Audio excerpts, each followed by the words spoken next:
ನಾವು ಒಂದು music ಆಲ್ಬಮನ್ನು launch ಮಾಡಿದ್ದೀವಿ. ಸೊ ಸಾಂಗ್ ಹೆಸರು ಬಂದ್ಬಿಟ್ಟು ಕಾಲ ಹಾರುತ್ತದೆ, ಅಂದರೆ ಟೈಟಲ್ ಕೂಡ ಕಾಲ ಹಾರುತ್ತದೆ ಅಂತ ಹೇಳಿ. ಇದೊಂದು ಡ್ಯುಯೆಟ್ ಕಾಂಬಿನೇಷನ್, ಅಂದರೆ ಡ್ಯುಯೆಟ್ ಕಾಂಬಿನೇಷನ್ ಆಗಿರುತ್ತೆ. ಸೊ ಒಂದು ರೊಮ್ಯಾಂಟಿಕ್ ನಂಬರ್ ಕೂಡ ಆಗಿರುತ್ತೆ. ಸೊ ಆಮೇಲೆ ಇದು ಕೂಡ ನೈಜ ಆಧಾರಿತ ಘಟನೆ ಕೂಡ ಒಂದು ವಿಷಯವಾಗಿ ಹಿಡ್ಕೊಂಡು ನಾವು ಇದನ್ನು ಮಾಡಿದ್ದೀವಿ.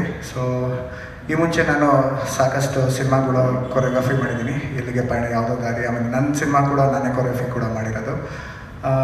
ಆಮೇಲೆ ಸಾಕಷ್ಟು ಆ್ಯಡ್ಸ್ ಕೂಡ ಮಾಡಿದ್ದೀನಿ, ವಿರಾಟ್ ಕೊಹ್ಲಿಗೆ ಕೊರಿಯೋಗ್ರಫಿ ಕೂಡ ಮಾಡಿದ್ದೀನಿ.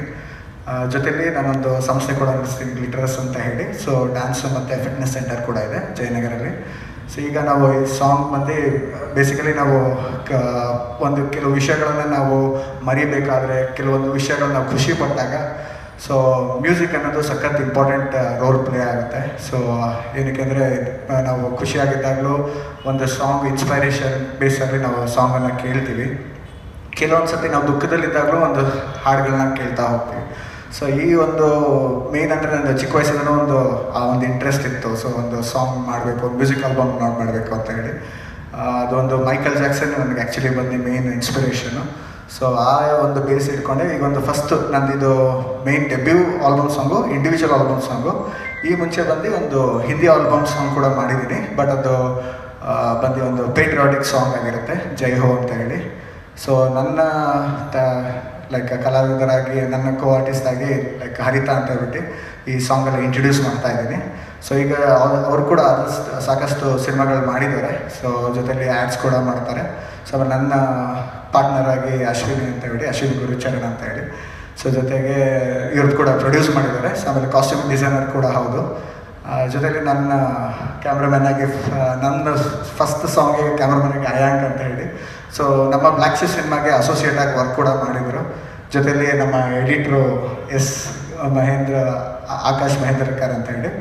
ಸೊ ನೆಕ್ಸ್ಟ್ ನಮ್ಮ ಕಲರಿಸ್ಟ್ ಕಿಶೋರ್ ಅಕ್ಕನ ಅಂತ. ಸೊ ಎಲ್ಲ ನಮ್ಮ ಸಿನಿಮಾ ಟೀಮು ಬ್ಲ್ಯಾಕ್ ಶಿಪ್ ಅನ್ನೋ ಸಿನಿಮಾ ನಾವು ಮಾಡಿದಾಗ ಸೊ ಇದೇ ಟೀಮನ್ನು ನಾನು ಕ್ಯಾರಿ ಕೂಡ ಮಾಡಿದ್ದೀನಿ. ಸೊ ಕ್ಯಾರಿ ಏನಕ್ಕೆ ಮಾಡ್ತೀವಿ ಅಂದರೆ ಒಂದು ಬಾಂಡಿಂಗ್ ಬೆಳೆಯುತ್ತೆ, ಒಬ್ಬರು ಜೊತೆಯಲ್ಲಿ ಕೆಲಸ ಮಾಡ್ತಾ ಆ ಬಾಂಡಿಂಗ್ ಹೆಚ್ಚಾಗಿ ಬೆಳೀತಾ ಹೋಗುತ್ತೆ. ಸೊ ಆ ಬಾಂಡಿಂಗ್ ಬೆಳೆಯೋದಕ್ಕೆ ಜೊತೇಲಿ ಇರ್ತೀವಲ್ಲ, ಸೊ ಆ ಒಂದು ಒಗ್ಗಟ್ಟು ನಮ್ಮಲ್ಲಿ ತಂದು ಕೊಟ್ಟಿದೆ ಅಂತ ನಾನು ಹೇಳೋಕ್ಕೆ ಇಷ್ಟಪಡ್ತೀನಿ. ಕಾಲೇಜಲ್ಲಿ ನಡೆದಿರೋಂಥ ಒಂದು ಘಟನೆ. ಸೊ ನನ್ನ ಫ್ರೆಂಡು, ಹೆಸರು ಹೇಳೋದಕ್ಕೆ ಇಷ್ಟಪಡೋದಿಲ್ಲ, ಅವನು ಆ್ಯಕ್ಚುಲಿ ಬಂದು ಲೈಕ್ ರೈಟರು. ಆಮೇಲೆ ಅವನು ಸಖತ್ ಕವಿತೆಗಳೆಲ್ಲ ಬರೀತಾ ಇದ್ದ. ಸೊ ಅಲ್ಲೇನಾಯಿತು, ಅವನದೊಂದು ಲವ್ ಸ್ಟೋರಿ ಇತ್ತು ಬ್ಯಾಕ್ ಲೈಫಲ್ಲಿ.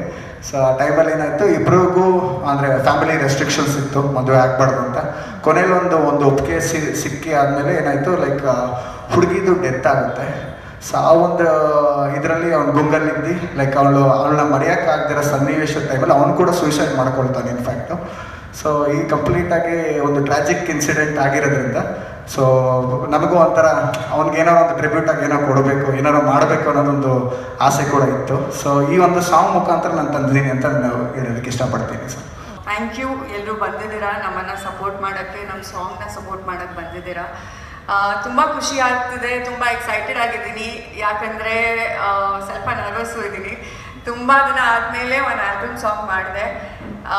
ಸೊ ನನಗೆ ಒಂಥರ ಹೊಸ ಎಕ್ಸ್ಪೀರಿಯನ್ಸ್ ಇತ್ತು ಇದರಲ್ಲಿ. ಯಾಕಂದರೆ ಒಂಚೂರು ಡ್ಯಾನ್ಸ್ ಇತ್ತು, ಆ್ಯಕ್ಟಿಂಗ್ ಇತ್ತು, ಎಲ್ಲ ಇತ್ತು. ಸೊ ಒಂದು ನಟಿಯಾಗಿ ಒಂದು ಡ್ಯಾನ್ಸ್ ಸಾಂಗ್ ಮಾಡಬೇಕು ಅನ್ನೋ ತುಂಬ ಆಸೆ ಇತ್ತು. ಸೊ ಮೊದಲನೇದಾಗಿ ಆ್ಯಕ್ಚುಲಿ ಜೀವನ್ ಸರ್ಗೆ ಥ್ಯಾಂಕ್ ಯು ಹೇಳೋಕ್ಕೆ ಇಷ್ಟಪಡ್ತೀನಿ. ಯಾಕಂದರೆ ಅವ್ರು ನನಗೆ ಒಂದು ಒಳ್ಳೆಯ ಅವಕಾಶ ಕೊಟ್ಟರು to be a part of this song. ತುಂಬ ವಿಜುವಲಿ ತುಂಬ ಚೆನ್ನಾಗಿ ಬಂದಿದೆ. ಆ್ಯಂಡ್ ನನಗೆ ಮ್ಯೂಸಿಕ್ ಈ ಸಾಂಗ್ದು ತುಂಬ ಇಷ್ಟ ಆಯಿತು ಫಸ್ಟ್ ಟೈಮ್ ಕೇಳಿದಾಗ. ಸೊ ಅದಕ್ಕೆ ಈ ಪ್ರಾಜೆಕ್ಟ್ ಒಪ್ಕೊಂಡೆ. ಆ್ಯಂಡ್ ಐ ಫೀಲ್ ಎಲ್ಲ ಪ್ರಾಜೆಕ್ಟ್ಸ್ಗಳಲ್ಲೂ ನಾವು ಏನೋ ಒಂದು ಕಲಿತೀವಿ. ಸೊ ಇದರಿಂದ ನಾನು ತುಂಬ ಕಲಿತಿದ್ದೀನಿ ಅಂತ ಹೇಳ್ಬೋದು. ಮತ್ತು ಇಡೀ ಟೀಮ್ ಜೊತೆ ಕೆಲಸ ಮಾಡೋದು it was a very wonderful experience. ಯಾಕಂದರೆ ಎಲ್ಲರೂ ತುಂಬ ಸಪೋರ್ಟಿವ್ ಆಗಿದ್ದರು. ಆ್ಯಂಡ್ ಏನೇ ಕಷ್ಟ ಇದ್ರೂ ಅವ್ರು ಸಪೋರ್ಟ್ ಮಾಡಿದರು. ಸೊ ನನಗೆ ಒಳ್ಳೆ ಹೊಸ ಎಕ್ಸ್ಪೀರಿಯನ್ಸ್ ಇತ್ತು. ಸೊ ಐ ಹೋಪ್ ನಿಮಗೂ ಇಷ್ಟ ಆಯಿತು ಈ song. Thank you so much. ಹೆಸರು ಹರಿತಾ ಶಾ. ಸೊ ನಾನು ತುಂಬ ವರ್ಷದಿಂದ ಮಾಡಲಿಂಗಿಂದ ಆ್ಯಕ್ಚುಲಿ ಸ್ಟಾರ್ಟ್ ಮಾಡಿದೆ ನನ್ನ ಜರ್ನಿನ. ಅದಾದಮೇಲೆ ಥಿಯೇಟರ್ ಎಲ್ಲ ಮಾಡ್ಕೊಂಡು ಬಂದಿದ್ದೀನಿ. ಹಿಂದಿ ಇಂಗ್ಲೀಷ್ ಕನ್ನಡದಲ್ಲೂ ಆ್ಯಕ್ಟಿಂಗ್ ಕೋರ್ಸಸ್ ಎಲ್ಲ ಮಾಡಿ ಆಪರ್ಚುನಿಟೀಸ್ ಹುಡುಕ್ತಾ ಕನ್ನಡಿಗ ಅಂತ ಒಂದು ಸಿನಿಮಾ ಸಿಕ್ತು ನನಗೆ. ಗಿರಿರಾಜ್ PM ಅವರು ಡೈರೆಕ್ಟ್ ಮಾಡಿದ್ದಾರೆ ಅದನ್ನು, ರವಿಚಂದ್ರನ್ ಅವರು ಲೀಡಾಗಿ ಮಾಡಿದ್ದಾರೆ. ಸೊ ಅದರಲ್ಲೂ ನಾನು ಒಂದು ಲೀಡ್ ಪಾತ್ರದಲ್ಲಿ ಕಾಣಿಸ್ಕೋತಾ ಇದ್ದೀನಿ. ಆ್ಯಂಡ್ ಅದಾದಮೇಲೆ ಶಾರ್ಟ್ ಫಿಲ್ಮ್ಸ್ ಮಾಡಿದ್ದೀನಿ, ಆ್ಯಡ್ಸ್ ತುಂಬ ಮಾಡಿದ್ದೀನಿ, ತುಂಬ ಬ್ರ್ಯಾಂಡ್ಸ್ ಜೊತೆ ಅಸೋಸಿಯೇಟ್ ಆಗಿ ಫೋಟೋ ಶೂಟ್ಸ್, ಬ್ರ್ಯಾಂಡ್ ಶೂಟ್ಸ್ ಎಲ್ಲ ಪ್ರಮೋಷನ್ ಮಾಡಿಕೊಂಡು ಈಗ ಹೊಸ ಅವಕಾಶ ಹುಡುಕ್ತಾ ಇದ್ದೀನಿ ಅಷ್ಟೇ. ಸರ್, ಇದು ನನ್ನದೇ ಚಾನಲಲ್ಲಿ ರಿಲೀಸ್ ಮಾಡ್ತಿದ್ದೀನಿ. ಸೊ ಜೀವನ್ ಹಳ್ಳಿಕಾರ್ ಅಂತ ಹೇಳಿ ಯೂಟ್ಯೂಬ್ ಚಾನಲ್ ಇದೆ. ಸೊ ಅದರಲ್ಲಿ ಸಾಕಷ್ಟು ವೀಡಿಯೋಗಳು, ನನ್ನದೇ ಓನ್ ಕಂಪೋಸಿಷನ್ದು ಸಾಂಗ್ಸ್ ಕೂಡ ಅದರಲ್ಲೇ ಹಾಕಿದ್ದೀನಿ. ಸಾಯೋಕ್ಕೂ ಮುಂಚೆ ಬಂದು ಲೈಕ್ ಒಂದು 2 ಲೈನ್ ಬರೆದಿರ್ತಾರೆ. ಜೀವನ ಒಂದು ನಿಮಿಷಕ್ಕಿಂತ ಮೌಲ್ಯವಾದದ್ದು, ಕಾಲ ಗಾಳಿಯಂತೆ ಹಾರಿ ಹೋಗುತ್ತದೆ ಅಂತ ಹೇಳಿ. ಸೊ ಆ ಒಂದು ಲೈನು ಅವನ್ನ ಬರ್ನ್ ಮಾಡ್ತಾನೆ, ಅದನ್ನು ಆ 2 ಲೈನ್ ಮಾತ್ರ ನನಗೆ ಸಿಗುತ್ತೆ. ಇನ್ನು ಮಿಕ್ಕಿದ್ದು ಏನು ಬರೆದಿರ್ತಾನೆ ಅದೆಲ್ಲ ಬಂದು ಬರ್ನ್ ಆಗಿರುತ್ತೆ. ಸೊ ಬರ್ಂಟ್ ಈಗ 2 ಸಾಲುಗಳನ್ನ ನಾನು ಹಿಡ್ಕೊಂಡು ಅದನ್ನು ನಾನು ಡೆವಲಪ್ ಮಾಡಿದ್ದೀನಿ.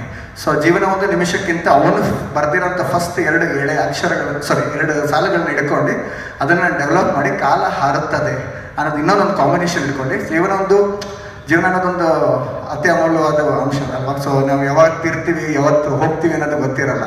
ಸೊ ಈ ಒಂದು ಹೀಗಿರ್ಬೇಕಾದ್ರೆ so time always flies, so ಕಾಲ ಹಾರುತ್ತದೆ ಅಂತ ಹೇಳಿ ಒಂದು ಟೈಟ್ಲನ್ನು ಅದನ್ನ ಇಟ್ಕೊಂಡಿದ್ದೀನಿ. ಸೊ ಅವಾಗ ಎಲ್ಲರಿಗೂ ರೀಚ್ ಮಾಡೋದಕ್ಕೂ ಈಸಿ ಆಗುತ್ತೆ ಅಂತ ಹೇಳ್ಬಿಟ್ಟು ಸರ್. ಸೊ ಸಾಂಗ್ ಬಂದ್ಬಿಟ್ಟು ಮ್ಯೂಸಿಕ್ ಡೈರೆಕ್ಟರ್ ಬಂದು ಸಿದ್ಧಾರ್ಥ್ ಕಾಮತ್ ಅಂತ. ಸೊ ಒಳ್ಳೆ ಮ್ಯೂಸಿಕ್ ಕಂಪೋಸರ್, ಅವರು ಕೂಡ ನಮ್ಮ ಬ್ಲ್ಯಾಕ್ ಶೀ ಸಿನಿಮಾಗೆ ಅವರೇ ಮೇನ್ ಮ್ಯೂಸಿಕ್ ಡೈರೆಕ್ಟರ್ ಕೂಡ. ಜೊತೆಲಿ ಲೈಕ್ ಈ ಸಾಂಗನ್ನು ಹಾಡಿರೋದು ಕೂಡ ಸಿದ್ಧಾರ್ಥ್ ಕಾಮತ್ ಅವರೇ ಮ್ಯೂಸಿಕ್ ಡೈರೆಕ್ಟ್ರಾಗಿ ಹಾಡಿದ್ದಾರೆ. ಮೇಲ್ ವರ್ಷನ್ನು, ಫೀಮೇಲ್ ವರ್ಷನ್ ಬಂದು ಸ್ಪರ್ಶ ಆರ್ಕೆ ಅಂತ ಇದು ಮಾಡಿದ್ದಾರೆ ಸರ್.